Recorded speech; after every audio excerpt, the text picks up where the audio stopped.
So today we're gonna read some letters to Lucilius. Maybe it's gonna be one, maybe it's gonna be two, maybe it's gonna be a bunch of them. But we're gonna decide in kind of a random manner which one we're gonna go first with, and then we just see, in terms of length, in terms of the title. But let's just pick this one. On the fickleness of fortune, which is letter 98, which is already quite comprehensive. It has some length. And yeah, let's see.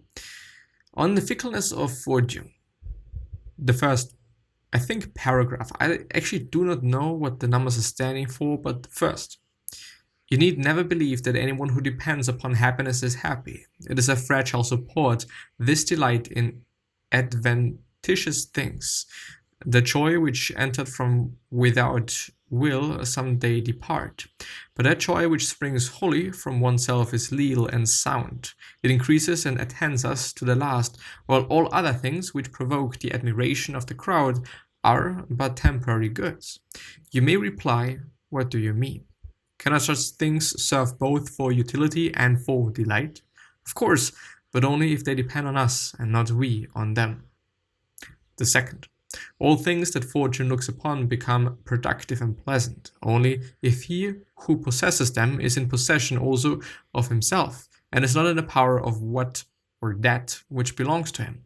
For men make a mistake, my dear Lucilius, if they hold that anything good or evil either is bestowed upon us by fortune. It is simply the raw material of goods and ills that she gives us, or she gives to us, the sources of things which, in our keeping, will develop into good or evil.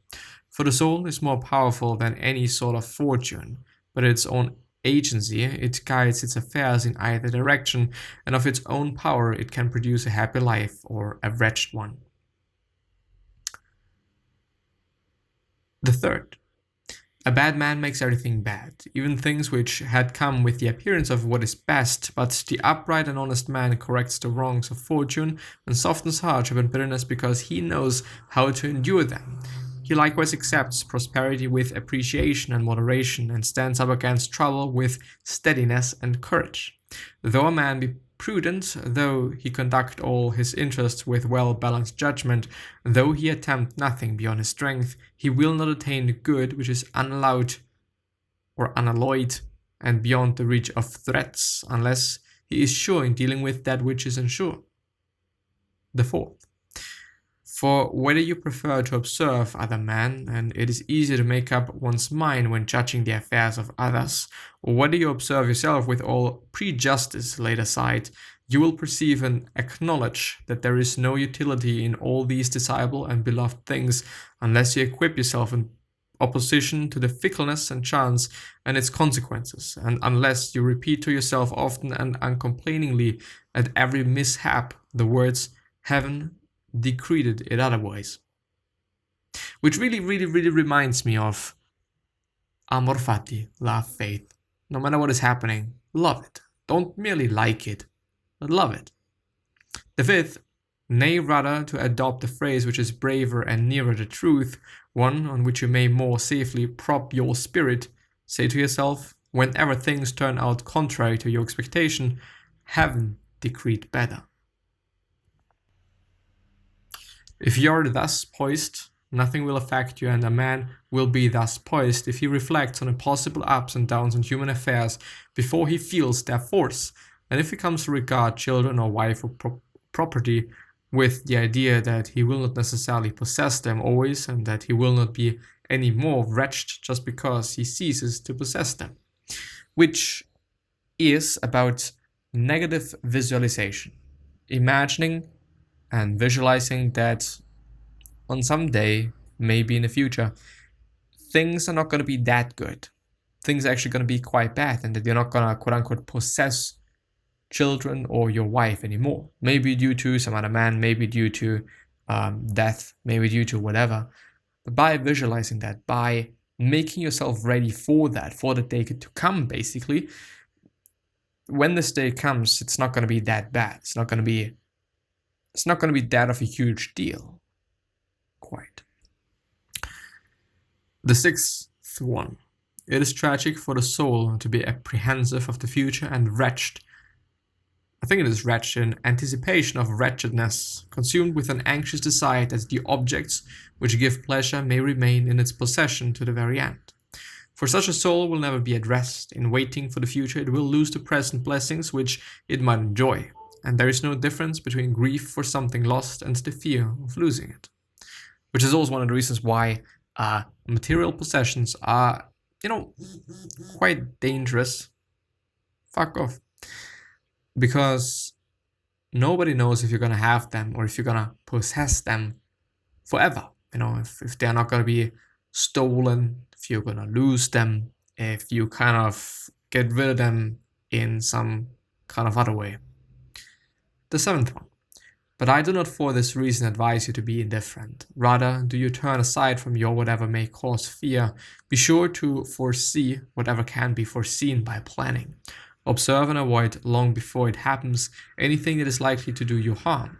To effect this, your best assistance will be a spirit of confidence and a mind strongly resolved to endure all things.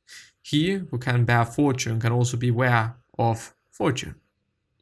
At any rate, there is no dashing of billows when the seas calm, and there is nothing more wretched or foolish than premature fear. What matters it is to anticipate one's troubles. And there is nothing more wretched or foolish than premature fear. And premature fear is basically being anxious, isn't it? Fearing that there is going to be something, or maybe there is not going to be something, which is, we're suffering more in imagination than we do in reality, by Seneca, the Younger, which is an amazing quote and a really eye-opening one, at my point of view, because think about it. We often fear things just because we're having them in our mind. We fear the future not being as we anticipated. We fear some other things that have not happened yet, which does not make any sense because, well, even though planning ahead, as you also said there, makes sense, why exactly do we anticipate something bad to happen? The eighth one. In fine, to express my thoughts in brief compass and portray to you those busybodies and self-tormentors. They are as uncontrolled in the midst of their troubles as they are before them.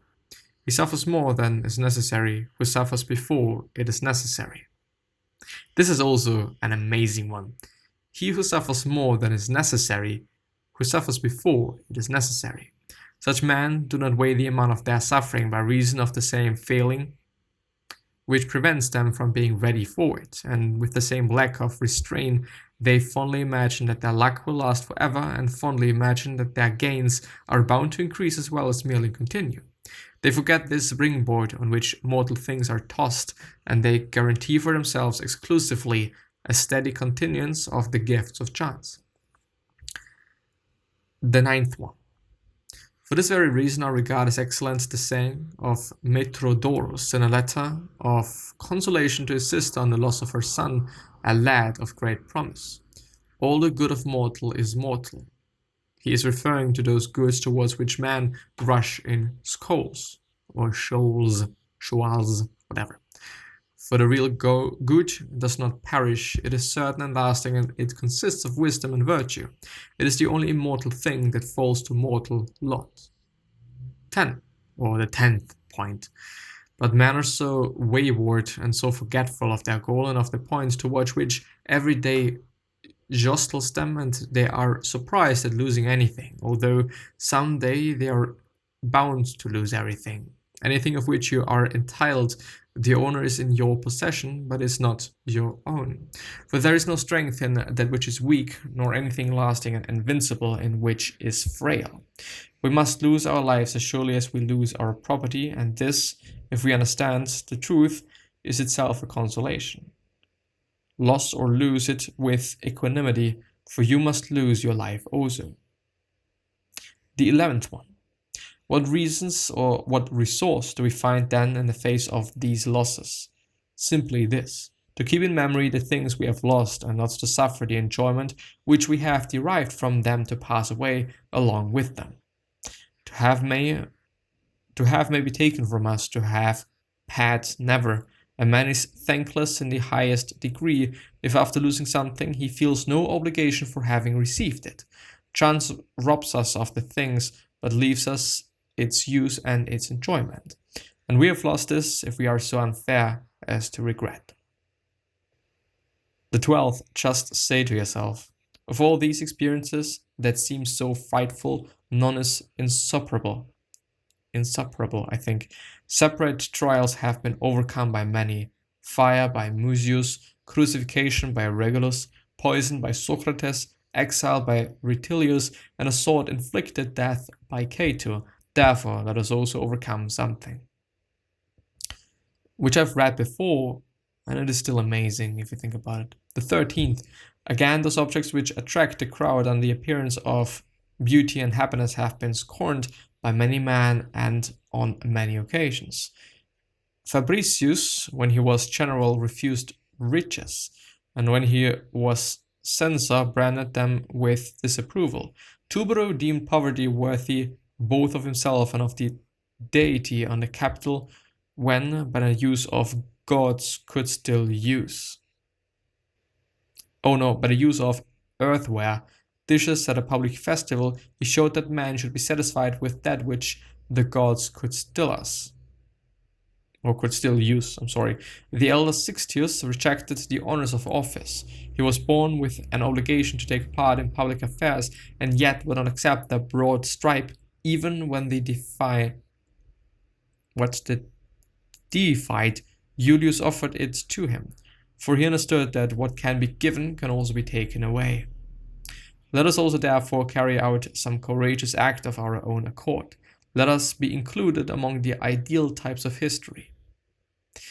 Well, I don't actually know whether it is smart to reject something just because if I've understood it correctly, just because you know and think that you're gonna lose it someday. But anyway, the 14th. Why have we been slack? Why do we lose heart? That which could be done can be done, if only we purify our souls and follow nature. If, when one strays away from nature, one is compelled to crave and fear and be slave to the things of chance, we may return to the path or true path, we may be restored to our proper state. Let us therefore be so, in order that we may be able to endure pain in whatever from it attacks our bodies, and say to fortune, you may have to deal with a man, seek someone whom you can conquer. I do want to repeat that. We may return to the true path, we may be restored to our proper state. Let us therefore be so, in order that we may be able to endure pain in whatever form it attacks our bodies, and say to fortune, you may have to deal with a man, seek someone whom you can conquer. The 15th. By these words and words of a like kind, the malignity of the ulca is quieted down, and I hope indeed that it can be reduced and either cured or brought to a stop, and grow old along with the patient himself. I am, however, comfortable in my mind regarding him. What we are now discussing is our own loss, the taking of a most excellent old man, for he himself has lived a full life, and anything additional may be craved by him, not for his own sake, but for the sake of those who need his service. 16th. In continuing to live, he deals generously. Some other person might have put an end to those sufferings, but our friend considers it no less base to flee from death than to flee towards death. But comes the answer, if circumstances warrant, shall he not take his departure? Of course, if he can no longer be of service to anyone, if all his business will be to deal with pain. Which I think is about suicide, isn't it? And as far as I remember, Stoics have not demonized suicide, but rather thought about it and have chosen it as a proper way to leave the world. And I mean, if you think about it, like if all your businesses can't serve anyone, and you know that you can't do much more than what you have done, and you know there's an end to what you have done, and there's nothing more, like one can consider it. The problem is, who decides that? You know, you probably have to decide for yourself, like, okay, my businesses are not worth anymore being continued. But the problem is, like, do we really think in a straight way? Most often we don't. In continuing to live, he deals generously. Some other person might have put an, oh, I've read this. This, my dear Lucilius, is what we mean by studying philosophy while applying it, by practicing it on truth. Note what courage a prudent man possesses against death or against pain, when the one approaches and the other weighs heavily. What ought to be done must be learned from one who does it. Which is a very, very, very good point, by the way. You know, why should I be learning something from somebody that is not doing his or her work? 18th, up to now we have dealt with arguments whether any man can resist pain or whether the approach of death can cast down even great souls. Why discuss it further? Here is an immediate fact for us to tackle. Death does not make our friend brave to face pain, nor pain to face death. Rather, does he trust himself in the face of both. He does not suffer with resignation because he hopes for death, nor does he die gladly because he is tired of suffering. Pain he endures, death he awaits. Farewell. Which, I mean, it is crazy if you await death and therefore are able to endure the pain. Well, which is like, I know that I'm gonna die. Memento mori. Remember death. And therefore, being able to deal with heavy amounts of pain. With that being said, I'm going to end the episode. I'm going to leave it like this, in this open spirit, open-ended episode. Anyway, see you. Bye-bye. Stay safe.